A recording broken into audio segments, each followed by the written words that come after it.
লাভ দগি পৰীক্ষিত শুকগুৰুৱে যি ব্ৰহ্মজ্ঞান প্ৰদান কৰিলে, পৰীক্ষিতক নিমিত্ত কৰি সমস্ত জগতৰ লোককে জগতৰ ঈশ্বৰ কৃষ্ণগুৰু প্ৰভুৱে এই ব্ৰহ্মজ্ঞান প্ৰদান কৰিছে।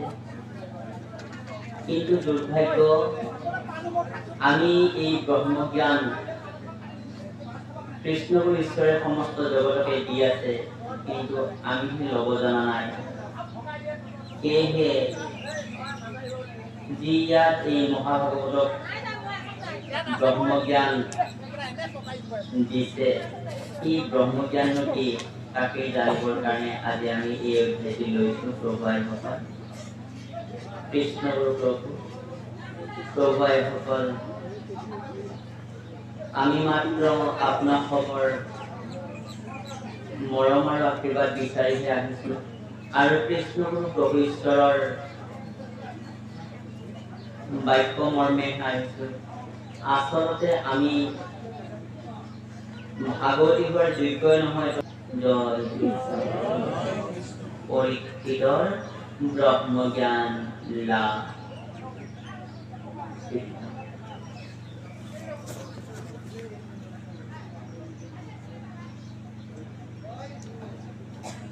ও পুতনি গতি কথা কৰিও যথা তান পাছে যেন কথা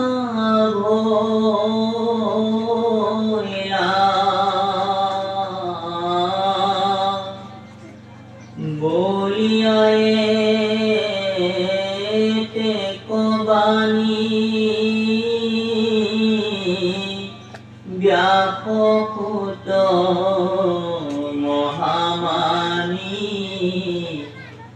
ও নামাতিয়া মৌন ভূয়া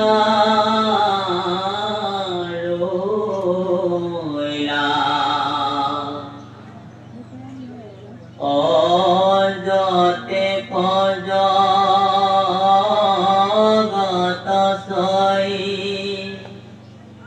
দেখে যিটো কৃষ্ণময়ী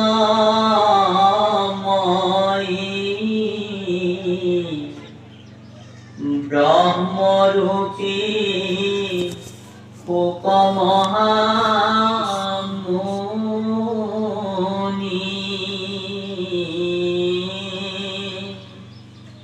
সিটো শাস্ত্ৰ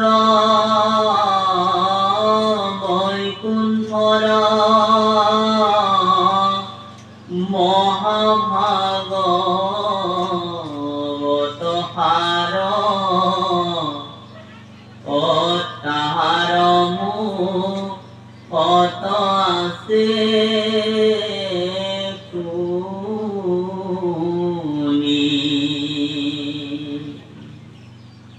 কৃষ্ণগুৰু প্ৰভু ঈশ্বৰে সুন্দৰকৈ সংস্কাৰ কৰি লিখিলে আমাক বুজি পোৱাতকৈ। ইয়াত কৈছে, সুকে ২৮,০০০ ঋষিমুনিক কৰে, সুকে পৰীক্ষিত কৰে, আৰু শেষত ভগৱন্ত ঈশ্বৰ কৃষ্ণই বৈকুণ্ঠ যোৱাৰ আগমুহূৰ্তত তিনিজন ভকতক তিনিটা উপদেশ দি গৈছিল। প্ৰথমে তেওঁৰ ৰথৰ চালক দাৰুকক কৈছিল, সেই দাৰুক শুনা, মই এতিয়া বৈকুণ্ঠলৈ যাওঁ, তুমি কি কৰিবা জানা? ও তোমাৰ পৰে কৰিলো দাৰুক,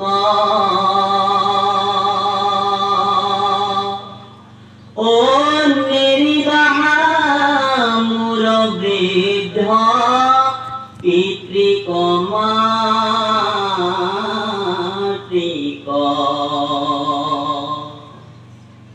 মই যাওঁ বৈকুণ্ঠলৈ, মোৰ কাৰণে মোৰ পিতা মাতাই ইমান দুখ পালে, মই জন্ম হোৱাৰ পূৰ্বেই তেওঁলোকে আকাশবাণী শুনা পায় মোৰ পিতৃ মাতৃক অন্ধকাৰ কাৰাগাৰত বন্দী কৰি থলে আৰু সেই অন্ধকাৰ কাৰাগাৰতেই মোৰ জন্ম হ'ল আৰু কিমান যে আলৈ আঁচনি হ'ল তেওঁলোকৰ এতিয়া মই সিহঁতক আধাতে এৰি যাওঁ দাৰু মোৰ কাৰণে বহুত দুখ কষ্ট পালে যিমান দিন মোৰ মা দেউতাই জীয়াই থাকে কিমান দিনলৈ তোমাক গতালো সিহঁতক লালন পালন কৰিবা শুশ্ৰূষা কৰিবা দাৰু এই বুলি ভগৱন্ত ঈশ্বৰ কৃষ্ণই দাৰুকক উপদেশ দিলে মোৰ বৃদ্ধ পিতৃ মাতৃক তুমি চাবা আৰু কি কৰিবা জানা সেই মোৰ দ্বাৰকাৰ বাল্য বৃদ্ধ বিধৱা যিমান আছে সকলোবিলাককে মোৰ সখী অৰ্জুনক লৈ গৈ ইন্দ্ৰপ্ৰস্থত লালিত পালিত কৰিব দিবা এই উপদেশ তোমাক দিলো এইখিনি তুমি আখৰে আখৰে পালন কৰে এই গুৰু বাক্য আৰু সেইখিনি একেবাৰে নিখুঁতকৈ কৰিলে তাৰপিছত দ্বিতীয়টো বাক্য প্ৰদান কৰিলে উদ্ধৱক ক'লে হে উদ্ধৱ ও তুমি আমি দুয়ো গলে মিলিবে অনৰ্থ অভকতি নভৈলে ভূমি যায়গে ৰসাতল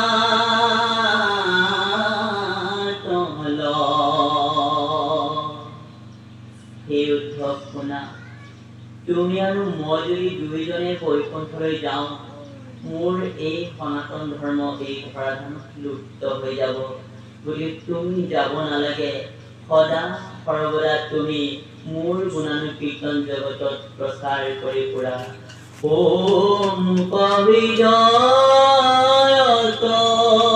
লয়া কৰ্ম কৰিবা অমূৰ গুণ নাম তুমি কদাপি নেৰিবা মোক হৃদয়লৈ তুমি ভক্তি কৰ্ম কৰি ফুৰিবা আৰু মুখত মোৰ গুণনাম কেতিয়াও নেৰিবা তুমি জগতত মোৰ নাম প্ৰচাৰ কৰি পবিত্ৰ কৰি ফুৰিবা এই বুলি উপদেশ দিলে আৰু তৃতীয়টো উপদেশ দিলে তাক এই সৌন কৃষি কৰে মই যোৱাৰ বেলিকা মোৰ প্ৰাণৰ বান্ধৱ সেই বাছা বিদুৰক দেখা নাপালো মোৰ কাৰণে ভকতৰ কাৰণে সি ৰাজপ্ৰসাদৰ পৰা নিৰ্বাসিত হৈ তাক খেদি পঠিয়ালে দুৰ্যোধনে তথাপি মনত দুখ নাপালে মোক হৃদয় মন্দিৰত লৈ তেওঁ পৃথিৱীত ভ্ৰমি ফুৰিলে মই যোৱাৰ আগমুহূৰ্তত তাক বাছা দেখা নাপালো এই সৌন তুমি মোৰ এই মহাভাগৱতৰ মহাতত্ত্ব বিদুৰক কবা আৰু সৌনকে এই কথাখিনি বিদুৰক কৈ আছে এইখিনি কথাকে কৈছে ঠিক তেনেকৈ কৃষ্ণগুৰু প্ৰভু ঈশ্বৰেও তেওঁ মহাপ্ৰয়াণৰ আগমুহূৰ্তত কেইদিনমান আগত মণিকূটত তেওঁ পুত্ৰৰূপী ঈশ্বৰক প্ৰেমানন্দ প্ৰভু ঈশ্বৰক মণিকূটলৈ মাতিলে আৰু যেতিয়া মাতিলে মণিকূটত প্ৰৱেশ কৰি দেখিলে জগতৰ ঈশ্বৰে দিব্যৰূপে তেওঁ আসনত উপবিষ্ট হৈ আছে আৰু দণ্ডৱতী সেৱা জনালে আৰু সেৱা জনাই পিতৃক স্তুতি কৰিলে আৰু তেতিয়া জগতৰ ঈশ্বৰ কৃষ্ণগুৰু প্ৰভুৱে ক'লে এই মোৰ বৎস ঠাকুৰ মই এতিয়া যাওঁ নিজৰ ঘৰলৈ তুমি ভকতক সদা সৰ্বদা উপদেশ দি থাকিবা আৰু তোমাৰ বাক্যকেই মোৰ বাক্য বুলি মানিব দিবা মই তোমাৰ হৃদয়ত থাকি সমস্ত কৰ্ম কৰিম আৰু ভকতে ভকতৰ চৰণ চুই সেৱা কৰিবৰ কাৰণে কবা এই সমস্ত গুৰু দায়িত্ব পৰম কৃপালু ঈশ্বৰ কৃষ্ণগুৰু প্ৰভুৱে পুত্ৰৰূপী ঈশ্বৰ প্ৰেমানন্দ প্ৰভু ঈশ্বৰক দি গৈছিল এই উপদেশখিনি কৈছে সনাতন ধৰ্ম ৰক্ষাৰ কাৰণে কৃষ্ণগুৰু ঈশ্বৰে তেওঁ পুত্ৰৰূপে আহি সেইটোৱে পিতৃভক্তি আৰু ভকত শুশ্ৰূষা ভকতক সেৱা শুশ্ৰূষা কেনেকৈ কৰিব লাগে, ঈশ্বৰ ভক্তি কেনেকৈ কৰিব লাগে সেই আদৰ্শ দেখুৱাইছে। আৰু জগতৰ ঈশ্বৰ কৃষ্ণগুৰু প্ৰভুৱে 12 বছৰ সাধনা কৰি ঈশ্বৰক লাভ কৰা দেখুৱাইছে। আৰু ভকতৰ সংগত যে ঈশ্বৰক লাভ কৰিব পাৰে, মহাভাগৱত একান্ত মনে শ্ৰৱণ কীৰ্তন কৰিলে যে ঈশ্বৰক লাভ কৰিব পাৰে, এই সমস্ত উপদেশ গুৰুজনাই দি থৈ গৈছে।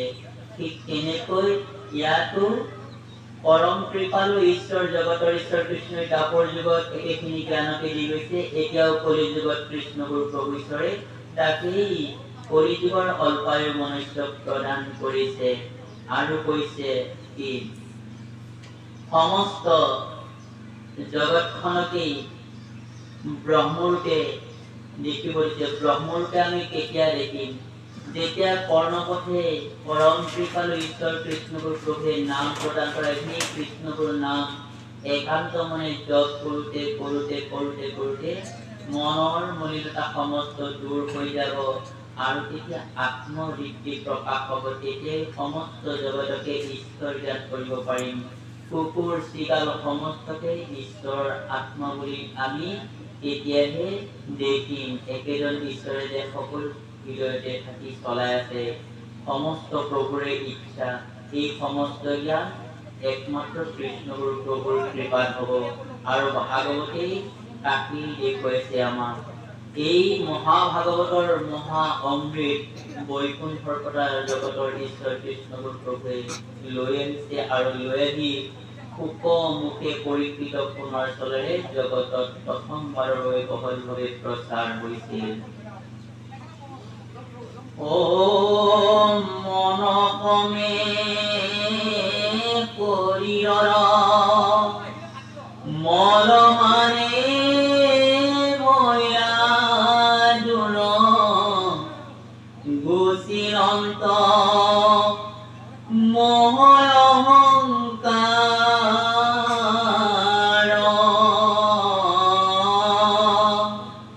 পৰম ঈশ্বৰ হৰি প্ৰকাশ হৈল অন্তৰাকী এতিক্ষণে হৃদয়ে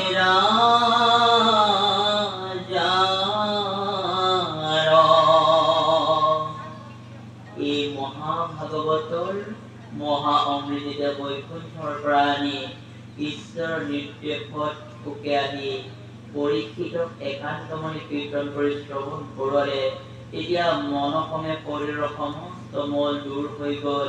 মনৰ মোহ অহংকাৰ সকলো দূৰ হৈ গ'ল।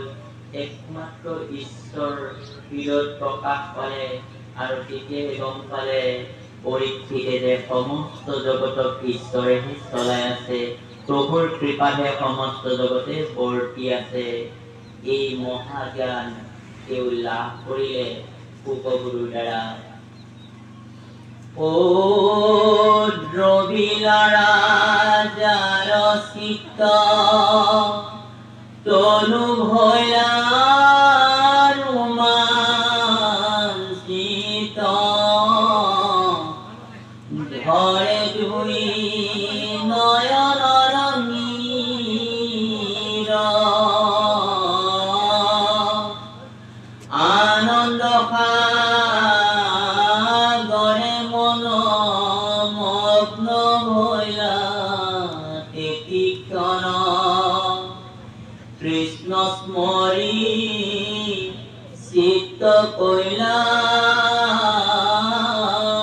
স্থিৰ। এতিয়া ৰাজাৰ চিত্ৰ দ্ৰবিলে, শৰীৰ ৰোমাঞ্চিত হল, দুনয়নৰ পৰা ভক্তি অশ্ৰু বৈ আহিল। কৃষ্ণ আনন্দ সাগৰত মগ্ন হৈ গল।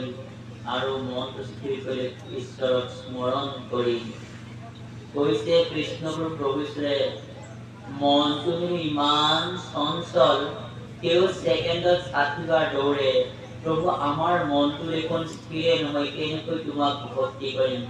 এতিয়া জগতৰ ঈশ্বৰ কৃষ্ণগুৰু প্ৰভুৱে কৈছে, মনটো কিমান দৌৰিব, দৌৰোতে দৌৰোতে এদিন ভাগৰিব, কিন্তু কৃষ্ণ গুৰু নাম মুখেৰে নেৰিব।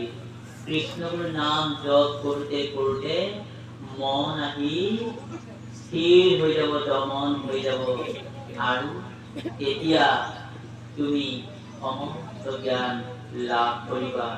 এই হৈছে মনক দমন কৰিব হলে ঈশ্বৰৰ একান্ত নাম জপ কৰি ভকতৰ সংগতিও গুণানুকীৰ্তন কৰিব লাগিব। সেইকাৰণে কৈছে আমি এই শৰীৰটো কিহেৰে গঠিত, কোনে দিলে? ইয়াত সুন্দৰকৈ ভাগৱতত কৈছে, ২৪ তত্ত্বই আমাৰ এই দেহটো গঠন, তাকে সুন্দৰকৈ ভাগৱতত কৈছে। এই পৰীক্ষিত ৰাজা এই দেহটো গঠনৰ তোমাক ৰহস্য কওঁ শুনা। কৈছে, ও পৃথিৱী আকাশ বায়ু পানী আৰু মাত, পানী আৰু জুই, এই পঞ্চবিধ যে পঞ্চভূত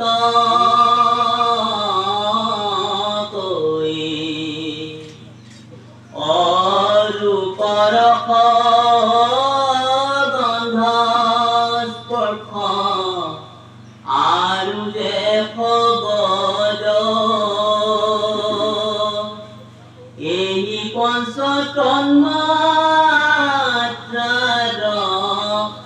কহিলো বিভেদ,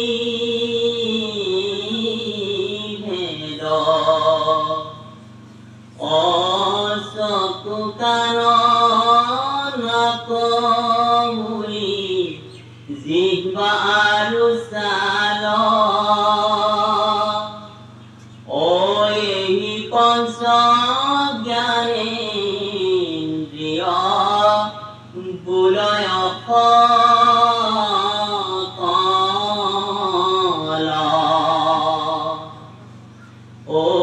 হাত ভৰি মুখ শৌচা দ্বাৰ মূত্ৰ দ্বাৰ, এই পঞ্চ কৰ্মেন্দ্ৰিয় জানাসাৰে সাৰ, সত্তৰ তম সমে আৰু যে মন, এহিকে চৌবিক ততে দেহৰ গঠন,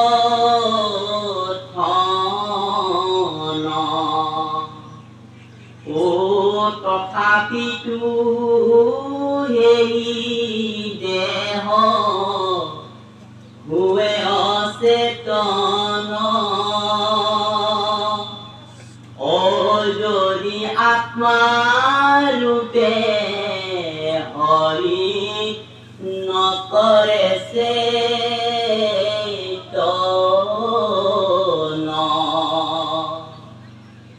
এই ২৪ তত্ত্বৰে ক্ষিতি অপতেজ মৰুভূম, কৈছে পৃথিৱী আকাশ বায়ু অগ্নি পানী, এই পঞ্চবিধ পঞ্চভূত বুলি কয়। আৰু ৰূপ ৰস গন্ধ স্পৰ্শ আৰু শব্দ এই পঞ্চবিধৰ তন্মাত্ৰ বুলি কৈছে। চকু কৈছে, চকু কাণ জিহ্বা ছাল এই পঞ্চবিধ বুলি কৈছে জ্ঞানেন্দ্ৰিয়। হাত ভৰি মুখ শৌচাগাৰ আৰু মূত্ৰালয় এই কৰ্মেন্দ্ৰিয়। আৰু কৈছে তাৰ লগত সত্য ৰজ তম আৰু মন, এই ২৪ তত্ত্বৰেহে আমাৰ এই সুন্দৰ মানৱ দেহটো গঠন হৈছে। কিন্তু তথাপি ই অচেতন বুলি কৈছে, অচেতন হৈ আছিল। যেনেকৈ গাড়ীখনত ড্ৰাইভাৰ নবহিলে গাড়ী নচলে, ঠিক তেনেকৈ আমাৰ দেহটোহে গঠন হ'ল। ইয়াত যদি ঈশ্বৰে আত্মাৰূপে প্ৰৱেশ নকৰে, সি চৈতন্য শক্তি লাভ নকৰে। এইকাৰণে ব্ৰহ্মা কৈছে, এই ব্ৰহ্মা সৃষ্টিৰ ৰহস্য যেতিয়া কৈছিল, তত্ত্বসাৰ কৃষ্ণগুৰু প্ৰভু কৈছে, এই চোৱা, এই জড়দেহত মই প্ৰৱেশ কৰাৰ লগে লগে, আত্মাৰূপে প্ৰৱেশ কৰাৰ লগে লগে চৈতন্য শক্তি লাভ কৰিলে, আৰু লাভ কৰাৰ লগে লগে কি সমস্ত পাই গ'ল, জ্ঞান বুদ্ধি বিবেক অনুভূতি, সুখ দুখ ভাল বেয়া পাপ পুণ্য ধৰ্ম অধৰ্ম সকলো জ্ঞাত হ'ল মই প্ৰৱেশ কৰাৰ লগে লগে। কিন্তু আত্মা ওলাই গ'লে আকৌ ইয়াৰ কাম নহয়তো। যেনেকৈ কৈছে, ও তৈল সংযোগে দীপ নহয় প্ৰকাশ, ও কিন্তু অগণিৰ জানা নহয় বিনাশ। এই দীপটো জ্বলি আছে, এই বন্তি গছি জ্বলি আছে, ইয়াত তেল থকাৰ কাৰণে, ইয়াত তেল দিয়াৰ কাৰণে। তেল শেষ হোৱাৰ লগে লগে বন্তি গছি নুমাই যাব, কিন্তু এই বন্তি গছি জ্বলাই থকা যিখিনি অগ্নি, সেইখিনি কিন্তু নিক্ষেপ হৈ নাযায়, ই কিন্তু নাইকিয়া হৈ নাযায়।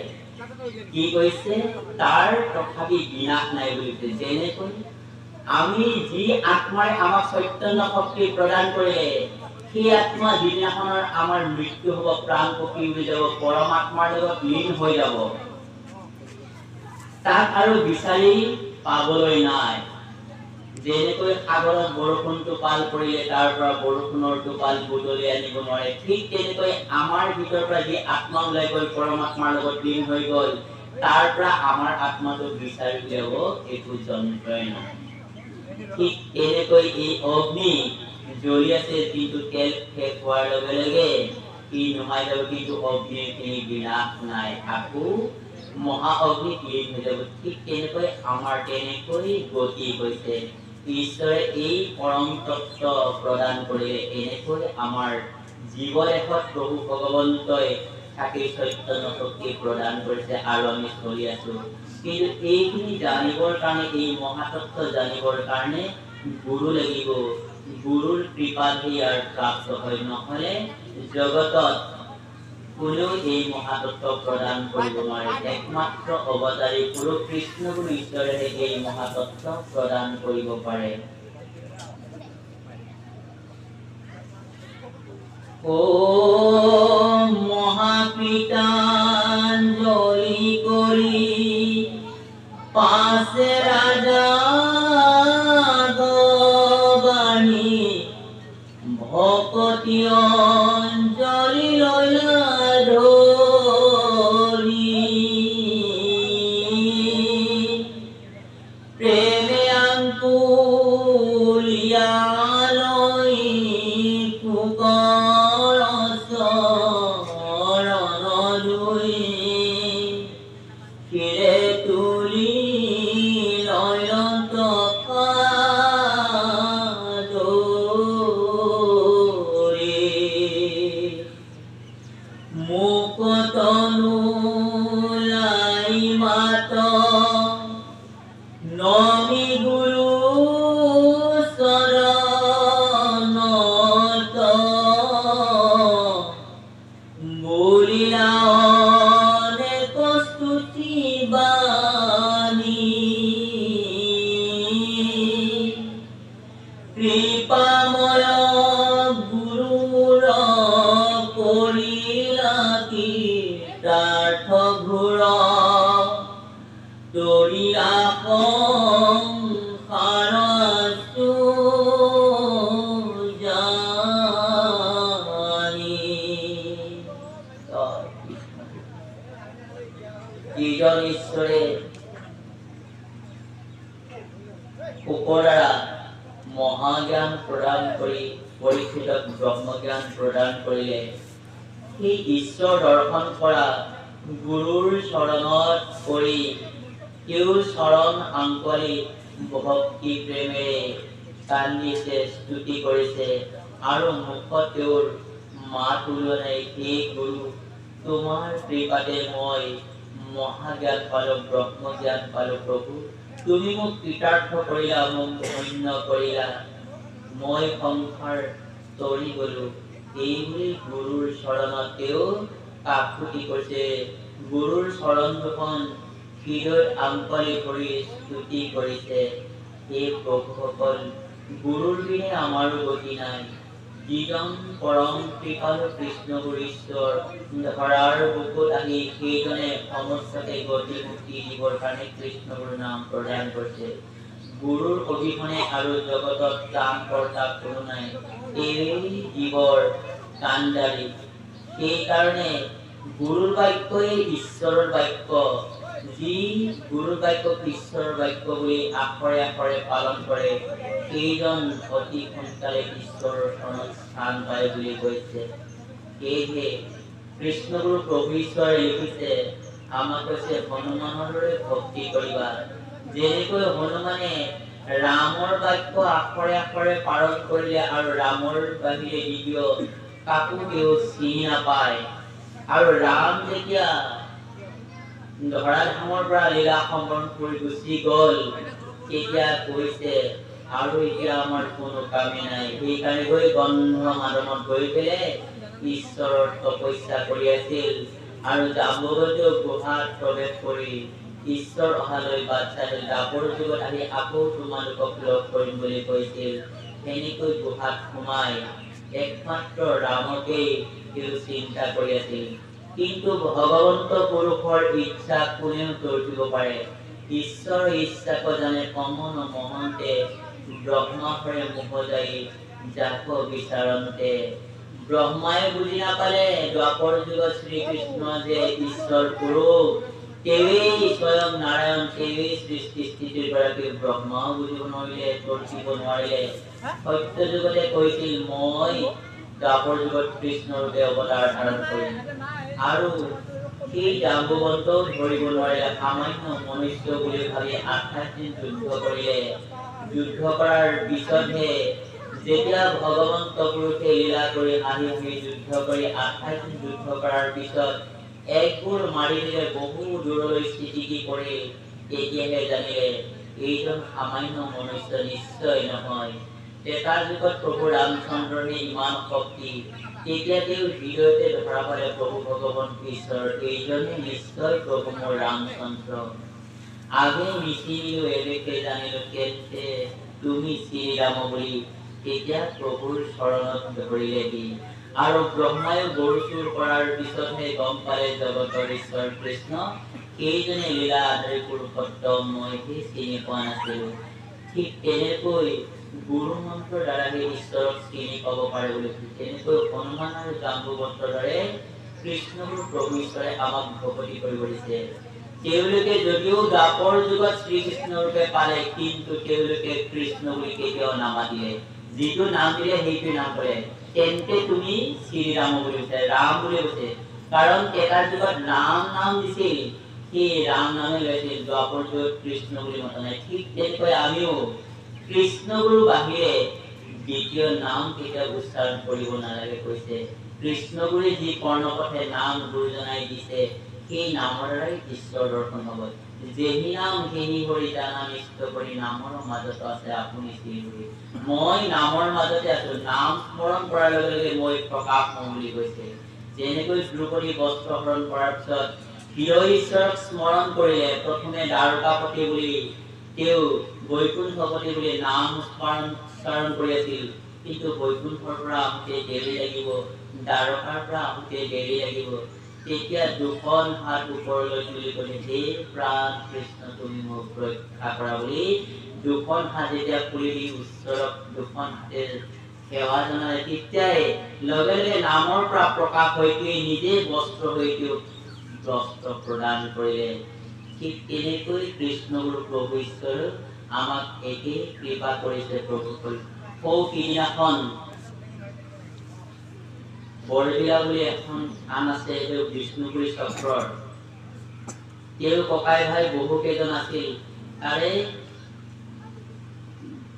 বৰিষ্ঠজনে প্ৰভুৰ চৰণত শৰণ লৈছে। কিন্তু মৃত্যুৰ আগমুহূৰ্তত মাকে কৈছিল মই যিহেতু প্ৰভুৰ শৰণ পকিলো, তুমি মই মৰাৰ পিছত কিন্তু মোৰ শৰীৰটো অভকতক তুমি দাহন কৰিব নিদিবা।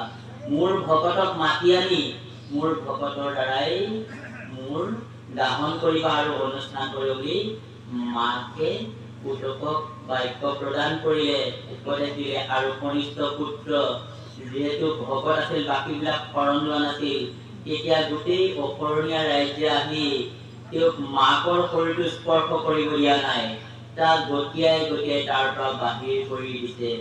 কিন্তু তেতিয়া তেওঁ জয় কৃষ্ণ গুৰু বুলি নাম স্মৰণ কৰি আছে।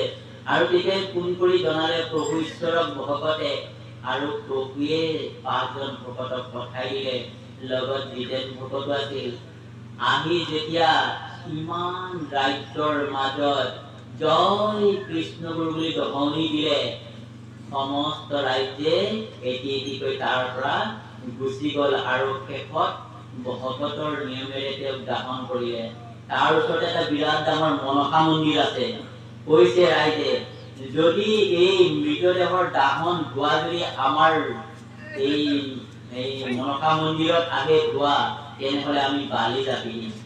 এই বুলি ৰাইজে চাই আছে। কিন্তু ঈশ্বৰৰ ইচ্ছা, যেতিয়া কৃষ্ণ গুৰু নাম জপ কৰি থাকিল, কোনো একো কৰিব নোৱাৰিলে। তাৰ পিছতো 7 দিন বিচাৰ হ'ল। 7 দিন বিচাৰ হোৱাত কি কৰিলে, প্ৰভু ভগৱতে এটা মাত্ৰ ফুল স্মৰণ কৰি ভকতৰ হাতত দি পঠালে। আৰু এই ভকতজনে সেই ফুলটো তেওঁ ক'লে, আপুনি এই চেৰেমতে এই ফুলটো বান্ধি প্ৰভুৰ নাম জপ কৰি থাকিব, কোনো একো কৰিব নোৱাৰে বুলি কৈছে। আৰু তেওঁ এই ফুলটো বান্ধি লৈ কৃষ্ণ গুৰু নাম জপ কৰি আছে। তেতিয়া ৰাইজে মিটিং পাতি তাক মাতিব পঠাইছে, তেওঁ কিন্তু থাপনাতে নিবন্দী কৰি প্ৰভুক ভক্তি কৰিছে, ভকতি কৰিছে। মাতিব আহিছে, কেতিয়াও যোৱা নাই। তাৰ পিছত ককাইহঁতে দাঙি নিব আহিছে, তেতিয়া কৈছে মোক স্পৰ্শ নকৰিবি, মই নিজে যাম। এই বুলি শেষত তেওঁ নিজে গ'লে, গৈ পেলাই কৃষ্ণ গুৰুৰ নাম জপ কৰি আছে। তেতিয়া ইজনে কয়, কি কবি, ইজনে কয় কি কবি, কোনো এজনৰ মাত নাহে, মুখৰ পৰা একো ক'ব পৰা নাই। তেতিয়া কৈছে কৃষ্ণ গুৰুৰ শক্তি নাই বুলি কৈছিলে নহয়, এতিয়া একো ক'ব নোৱাৰে। তেতিয়া ভকতজনে আকৌ জয় কৃষ্ণ গুৰু বুলি মাতি ঢলি পৰিল আৰু তাতেই অচেতন হৈ গ'ল। আৰু তাৰ পৰা সকলোবিলাকে এই কাণ্ড দেখা পাই তাৰ পৰা গুচি গ'ল। গুচি যোৱাত তেতিয়া আকৌ ভকতজনক দাঙি আনিলে তেওঁলোকৰ ককাই ভাই আৰু থাপনাতে থলে। তেতিয়া কৈছে, এই যে ফুলটো স্মৰণ কৰি দিছে, এই ফুলটোত কি আছে? বিজ্ঞানে হয়তো ইয়াক ৰিচাৰ্চ কৰি একো ওলাব নোৱাৰিব। এই তাত কৃষ্ণ গুৰুৰ নাম স্মৰণ কৰি দিছে। আমাৰ যে স্বৰ্ণামৃত আনে, সেই স্বৰ্ণামৃতটো ভকতে